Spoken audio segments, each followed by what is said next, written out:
خناقة نهاية العقد، شهر التأمين ومين يدفع الفواتير الكهرباء والمية. مفيش عقد إيجار بيخلص من غير ما نفتح السيرة دي. الملك يقول المستأجر بوظ الشقة، والمستأجر يقول أنا عامل التأمين بتاعي.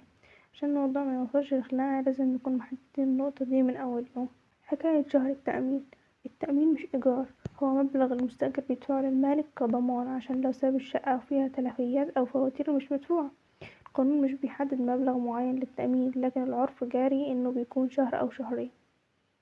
استرداد التأمين. المالك ملزم يرجع مبلغ التأمين للمستأجر بالكامل وقت تسليم الشقة، طالما استلمها بنفس الحالة اللي سلمها بيها ومفيش عليها ديون للموافقات. ولو في حاجة باظت للمالك يخصم تمن التصليح بس ويرجع الباقي. خصم التأمين من الإيجار. غلطة بيقع فيها المستأجرين كتير، وهي إنه يقول للمالك آخر شهر مش هندفعه وهنخصم من التأمين. ده غلط قانونا إلا لو المالك وافق، لأن التأمين معمول للطوارئ والإصلاحات مش عشان يحل محل الإيجار.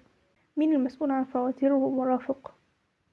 الكهرباء والمياه والغاز. المستأجر هو المسؤول عن دفع كل استهلاكه الشخصي طول مدة العقد، ومن مصلحة المالك إنه ياخد قراءة العدادات وقت التسليم ويصفي الحساب أول بأول عشان ما يتفاجئش بمديونية كبيرة بعد ما المستأجر يمشي.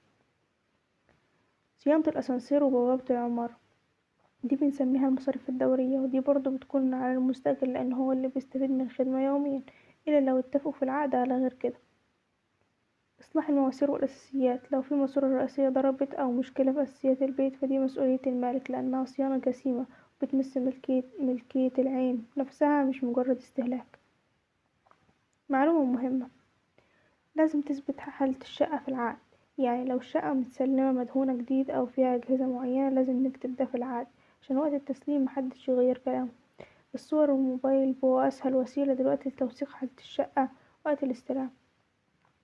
لو المالك رفض يرجع التأمين من غير سبب قانوني، والمستأجر يقدر يرفع دعوى رد مبلغ التأمين وبياخد حقه بالقانون طالما معاه ما يثبت إنه سلم الشقة سليمة.